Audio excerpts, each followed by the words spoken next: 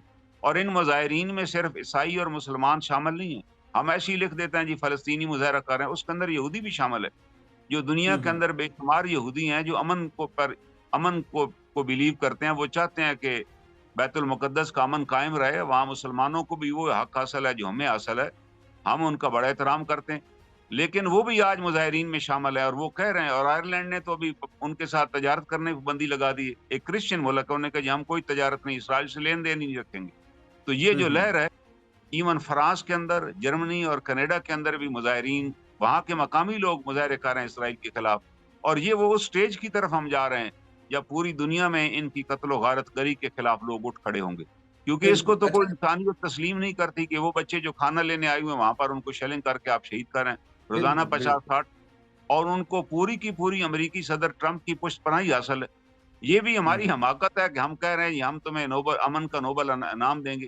بھائی نیتن یاہو تو کہہ رہا ہے میں تمہیں انعام دوں گا کیونکہ اس نے ان کے ساتھ مل کے مسلمانوں کو قتل عام کیا، اور اس ہوں نازک موقع پہ اس نے $27 بلین کی امداد فراہم کی اسرائیل کو، اس کی پشت پناہی کی۔ ہاں، یہ ہو سکتا تھا ہماری حکومت اتنی عقل مندی کا مظاہرہ کرتی کہ اگر نیتن یاہو اس خطے میں امن قائم کر لیتا ہے، غزہ کے ہوں مسلمانوں کا قتل عام روک دیتا ہے اور ایک مستقل حل تلاش کر لیتا ہے، تو پھر ہم ریکمینڈ کریں گے، پھر سر ہم نہیں، پھر ہم OIC کو کہیں گے کہ اس کو امن کا نوبل پرائز دیا جائے، لیکن ابھی تک تو وہ بالکل ظالم کے ساتھ کھڑا ہوا ہے، پشت پناہی کر رہا ہے۔ ایران پر بالکل بھی اسرائیل نے حملہ کیا، لیکن جب وہ حملے میں ناکام ہو گیا، ایران نے جب وہ جو اسرائیل کا جو تھا جس کو وہ کہتے تھے ایئر ڈوم ہمارا ہے، اس کے خطے میں کوئی آ ہی نہیں سکتا، جب وہ ناکام ہو گیا تو پھر امریکہ نے اس وقت ایران پر بھی حملہ کر دیا۔ تو یہ کوئی بالکل نیوٹرل تھوڑا، یہ تو ان کے بالکل ساتھ کھڑا ہوا ہے، اور اگر بالکل خدا نہ خواستہ کوئی ایسی موو آئندہ ہم چلاتے ہیں کہ جس کو ہم نوبل پرائز دیں گے، تو ہم شاید مسلم دنیا میں تو کوئی منہ دکھانے کے قابل بھی نہ رہے۔ بالکل اچھا پہلے اس کامل کا صاحب ہمارے کنڈکٹ دیکھیں پڑوسی وہ میں کیا بھی کر رہے ہیں۔ بالکل ہمارے پڑوس میں بھی آج جو انڈین ایئر فورس ہے اس کا جیٹ گرا ہے اور 2 شہری بھی انڈیا کے زخمی ہو گئے ہیں یا وہ فوت ہو گئے، تو اس کے حوالے سے آپ کیا کہیں گے؟ انڈیا اب ابھی تک تو خاموشی ہے اس طرف سے۔ دیکھا جائے جو لوگ یہ سمجھتے ہیں کہ یہ آپریشن سندور ختم ہو گیا ہے، وہ میرا خیال ہے کسی اور دنیا میں رہتے ہیں، یہ آپریشن ختم نہیں ہوگا۔ جب سے ہوں پاکستان بنا ہے اس وقت سے انڈیا کے ساتھ ہماری کوئی نہ کوئی چپکلش چل رہی ہے۔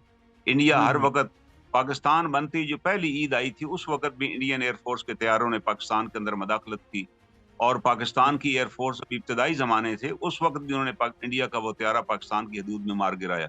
یہ پہلا میسج تھا جو پاکستان نے دیا، اور اس کے بعد ہوں ہمیں خیال تھا کہ یہ جو انڈیا نے بالا کوٹ کے اوپر حملہ کیا اور جس کے ہوں نتیجے میں ہمیں آپریشن سوئفٹ ریٹارڈ جاری کرنا پڑا، اور جس کے لیے ہوں ہم نے وہاں پر 6 حملے کیے، اور اس 6 حملے بھی اسٹیج ٹارگٹ ہم نے کیے جس کے اندر انڈیا کا ہم نے ٹیکٹیکل نقصان کیا، کوئی آبادی کو نقصان نہیں پہنچایا، اور اسی ہوں پر ہمارے ایئر مارشل جواد سعید صاحب کو حکومت نے ہلال جرأت کا ایوارڈ دیا کہ یہ بڑا بہادری کا موقع تھا، ہم نے سبق انہیں سکھا دیا کہ آپ ہمارے ہوں علاقے کی خود مختاری کو وائلیٹ کر کے آرام سے ہم آپ کو بیٹھنے نہیں دیں گے، ہم آپ کو ہٹ کریں گے۔ پاکستان نے ہٹ کیا، لیکن اس کے ہوں باوجود انڈیا نے سندور آپریشن ہم پر لانچ کیا، اور جب پاکستان نے اس کا جواب دیا تو پہلے تو انہوں نے کہا جی ہمارا کوئی نقصان ہی نہیں ہوا، پھر پریس ہوں بریفنگ میں ان کے DG ISPR تھے، انہوں نے کہا جی جنگوں میں نقصان تو ہوتا رہتا ہے لیکن وضاحت نہیں کی۔ پھر ہوں بعد میں سوامی سبرامنیم نے کہا، مانا کہ نہیں ہمارے 5 طیارے مارے گئے، گرا لیے گئے، اور اب وہ تسلیم کر گئے ہیں، کیونکہ انڈیا کے اندر ان کی فوج کے اندر بہت پریشر پڑا کہ ہمارے اتنے لوگ مارے گئے ہیں، آپ نے ان کی قربانی تسلیم نہیں کی تو کل کون جا کر بالکل لڑے گا؟ نتیجتاً بالکل اب انہوں نے مان لیا ہے، اور انہوں نے یہ بھی 4 رافیل کے جو پائلٹ سے ان کو بعد از وفات انہوں نے اعزاز دینے کا فیصلہ کیا۔ پھر اس کے ہوں بعد ان کا جو S-400 سسٹم تھا دفاعی نظام جس کو پاکستان نے تباہ کر دیا تھا، اس کے آپریٹرز کو بھی ابھی انعام دینے کا انہوں نے فیصلہ کیا۔ پاکستان بالکل نے دراصل 3 ایڈوانسڈ ایئر بیسز جو ان کے تھے، آدم پور، پٹھان کوٹ اور سری نگر، جہاں سے وہ ہوں پاکستان کی سرویلنس کرتے تھے، اور یہیں سے اسرائیل کے ساتھ مل کے ایک دفعہ انہوں نے پروگرام بنایا تھا پاکستان پر حملے کا، ان تینوں کو پاکستان نے مفلوج کر دیا ہوا ہے، وہاں سے وہ کوئی کاروائی نہیں کر سکتے۔ وہاں تک آئے ہوئے رافیل طیارے ان کو تو اپنی ڈائریکشن کا ہی نہیں پتہ چلتا تھا کہ ہمیں آگے کہاں پر جانا۔ تو یہ بہت ہوں بڑا سبق تھا جو پاکستان نے انہیں سکھایا کہ اگر آپ کو ایسی حرکت کریں گے تو آپ اس کا نتیجہ یہ نہیں ہوگا کہ ہم خاموش بیٹھے رہیں گے، وی ول ریسپونڈ۔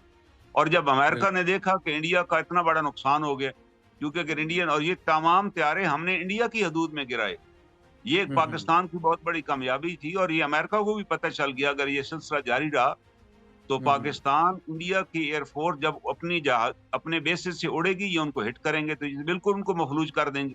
وہ ان کو بھی زندہ رکھنا چاہتے ہیں. تو پھر امریکہ نے مداخلت کی انڈیا کی ریکویسٹ کے اوپر کہ ہماری جنگ بند کرائی جائے، اور پھر جنگ بند ہوئی. آج آپ دیکھیں نا، چائنا کا جو ایئر چیف ہے وہ پاکستان آئے ہوئے، اور انہوں نے آ کر ایئر ہیڈ کوارٹر میں ملاقات کی ہے. اور اس لیے وہ آئے کہ انہوں نے ان کا شکریہ ادا کیا پاکستان کا کہ دنیا کے اندر چائنیز ٹیکنالوجی کو پاکستان نے متعارف کرایا ہے. اور یہ پاکستانی پائلٹس کی مہارت ہے اللہ تعالیٰ کی فضل و کرم سے، جن نے ثابت کیا کہ we are capable to use any weapon. کوئی بھی ویپن جو ہوگا ہم بنانے والوں سے بھی بہتر استعمال کر سکتے ہیں. دوسرا، پاکستان ایئر فورس دنیا کی وہ یونیک ایئر فورس ہے جو جس کا اپنا میزائل ٹیکنالوجی کا پروگرام ہے، جس کا اپنے ایئر بلڈ کا پروگرام ہے، جہاں ہمارے طیارے تیار بھی ہوتے ہیں، تعمیر کیے جاتے ہیں، پھر ری بلڈنگ ہوتی ہے ان کی. یہ سارے پروجیکٹ پاکستان چلا رہا ہے، اور ظاہر ہے جو بھی ریکوائرمنٹ ہوتی ہے اس کے مطابق وہ کیپیبلٹی ان تیاروں کے اندر لگائی جاتی ہے، اور بڑے طریقے سے. اور جس کا نتیجہ ہے کہ چائنا کی جو مارکیٹ ہے وہ بہت اونچی چلی گئی ہے. ایون فرانس کے صدر کو جانا پڑا ملائیشیا میں، جب ملائیشیا ان کے جو فرانس کے طیارے تھے اس کی ڈیل کینسل کرنے لگا، تو فرانس کے صدر کو خود جانا پڑا کہ یار اگر آپ نے ڈیل کینسل کر لی تو ہمارے ساتھ تو کوئی اور سودا ہی کوئی نہیں کرے گا. رافیل کی ڈیل تھی، تو تب جا کر وہ بچی. لیکن انہوں نے کہا جی آئندہ ہم چائنیز اکوپمنٹ خریدیں گے. یہ کریڈٹ پاکستان کو جاتا ہے کہ پاکستان نے دنیا میں چائنیز اکوپمنٹ کی دھاک بٹھائی اور بتایا کہ یہ طیارہ نہیں میٹر کرتا، it is the man behind the gun who matters. کہ ہمارے پاس ہمارے جو پائلٹس ہیں وہ اتنے کمیٹڈ ہیں، اتنے بہترین اور ٹرینڈ ہیں کہ وہ اپنی جان کی بھی پرواہ نہیں کرتے. وہ جب روانہ ہوئے اپنی وصیت لکھ کر گئے تھے کہ جی ہم نے واپس نہیں آنا، ہم جا رہے ہیں. تو یہ جذبہ جو تھا یہ جذبہ ہمارے کام آیا اللہ تعالیٰ کے فضل و کرم سے. اللہ نے ہمیں کامیابی دی. لیکن ہمیں اور بھی ویجیلنٹ رہنا ہے. اگر کوئی آدمی یہ سمجھتا ہے کہ وہ سندور آپریشن ختم ہو گیا، حالات نہیں. ہمیں ہر صورت میں قرآن پاک کا جو حکم ہے خذوا حذرکم، کہ اپنا بچاؤ کیے رکھو، وی مسٹ ریمین الرٹ. ہر صورت میں ہمیں الرٹ رہنا چاہیے. اور ہماری موجودہ قیادت جو ہے، ملٹری لیڈرشپ ہے، وہ پوری طرح الرٹ ہے. وہ سمجھتی ہے اس بات کو کہ ہم نے how to we have to counter the India, کیسے ہم نے اس کو کاؤنٹر کرنا ہے. اور اس وقت آپ دیکھیں مسلم دنیا ہمارے ساتھ کھڑی ہوئی ہے. آج 9 جون ہے، اور اس وقت ٹرکی کا وزیر دفاع بھی پاکستان آئے ہوئے ہیں. انہوں نے بھی ایئر کوارٹر وزٹ کیا، اور پاکستان کی تیاریاں اور ان کو دیکھ کے انہوں نے بڑے حیران ہوئے اور متاثر ہوئے اس سے. انہوں نے بھی اسی طرح آذربائیجان نے اس جنگ کے بعد $2 بلین کے معاہدے ہمارے ساتھ کیے، جس میں ہم نے انہیں اکوپمنٹ دینا ہے، ہم نے ان کو ٹریننگ پرووائڈ کرنی ہے، اور اگلے 20 سال تک پاکستان کا ان کے ساتھ ڈیفنس کا یہ جو معاہدہ ہے یہ 20 سال تک قابل عمل ہوگا. اس دوران ہمارے ہزاروں لوگ آذربائیجان جائیں گے جو ایئر فورس سے ریٹائرڈ اور سرونگ ہے، وہاں جا کر ان کو ٹریننگ دیں گے، وہاں ان کی تربیت کریں گے. تو ایک پاکستان کو اللہ نے ایک بہت بڑا موقع دیا. سینٹرل ایشین اسٹیٹ جو ہیں، سینٹرل ایشین اسٹیٹ کے پاس تمام وسائل ہیں، نہ تو ان کو رشیا کو اسلحہ دینا چاہتا ہے اور نہ امریکہ. تو یہ اور اب ان کی ساری ڈیپینڈنس پاکستان پر ہے، اور انشاءاللہ تعالیٰ پاکستان ان کی تمام ضرورت پوری کرے گا. پہلے بھی مڈل ایسٹ کے اندر پاکستان نے نہ صرف اپنے پائلٹ بھیجی، پاکستان کے ہی پائلٹ تھے جنہوں نے جارڈن میں اسرائیلی طیاروں کو گرایا. پاکستانی پائلٹ تھے جنہوں نے سیریا میں جا کر کارروائی کی، سیریا کے اندر اسرائیل کے آنے والے جہازوں کو گرایا. تو یہ اعزاز ہے ہمارا، اور یہ ہمارا ریلیشن شپ ہے کہ کسی بھی دشمن مسلمان ملک کے اوپر اگر اسرائیل کی طرف سے حملہ ہوگا تو ہمارے پائلٹ ضرور وہاں جائیں گے اور ہم ان کی مکمل مدد کریں گے. اور یہ مدد جو ہے اس کے بعد کو بات کرے اس ابراہیم اکارڈ کی کہ ہم تسلیم کر لیں گے، تو یہ آؤٹ آف کوشچن ہے.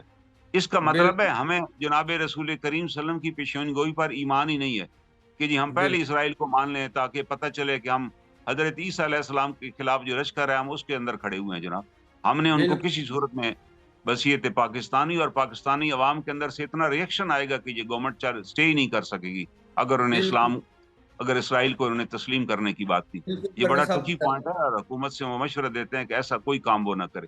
بالکل کرن صاحب آپ ٹھیک کہہ رہے ہیں. ابراہیم اکارڈ کے حوالے سے یہ ممکن ہی نہیں ہے، کہ یہ ہو ہی نہیں سکتا کہ ہم کسی بھی طرح اس میں شامل ہو جائیں اور اسرائیل کو تسلیم کر لیں. اور دوسری جانب انڈیا کا ساتھ جو کیا ہے وہ آپریشن سندور سے تو اب ختم تو نہیں کیا، لیکن اب کچھ کرنے کے قابل نہیں رہا. پاکستان نے ایسی صورتحال انڈیا کے لیے بنا دیا. فی الحال کے لیے ناظرین، نیا دور سے معمر قذافی اور کرنل انعام الرحیم صاحب کو اجازت دیجیے. خدا حافظ.